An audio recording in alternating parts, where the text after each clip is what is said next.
En hier kom ons op die einde van 2025. By Pareltam, natuurlik, hoe is dit beter om af te sluit, saam met familie en vriende. My pa, my ma en my sussie en haar vriendin het vir die vakansie by ons kom kuier hier in die Kaap. Toe het ek besluit en kom ons vat as Visvangkoers pa en seun. En natuurlik waar my seun se oupa ook 'n groot hengelaar is en waar ons vir ouma hulle gaan wys hoe om vis te vang en dit te geniet, is dit nie die beste plek as Pareltam te wys nie.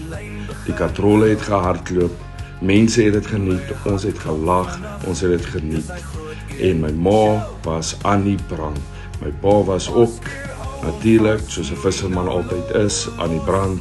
En my sussie en haar vriendin wat 'n paar visies gevang. My vrou was as ook daarso en sy het die visse geroer. Maar die belangrikste is dat ons die dag geniet het langs Pareltam hier in die Weskaap.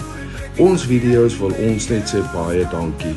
Ons sit alles in wat ons kan vir julle kykers, dat julle kan geniet.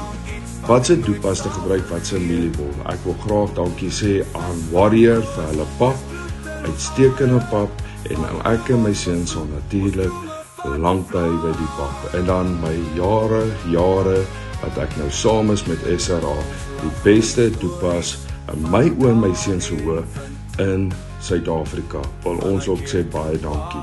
Dankie vir laastens vir die kykers op YouTube het ons 1000 subscribers gekry en ons groei net groter. Ons wil sê baie dankie vir almal wat ons ondersteun en natuurlik wil ons ook sê dankie aan AfriForum TV wat dit moontlik gemaak het vir ons om op hulle kanaal te wees en vir julle meer te wys hoe ons as Suid-Afrikaners ons varswater geniet. Voorspoedige nuwe jaar. En ek voel weer daai visvangkoers in my bos.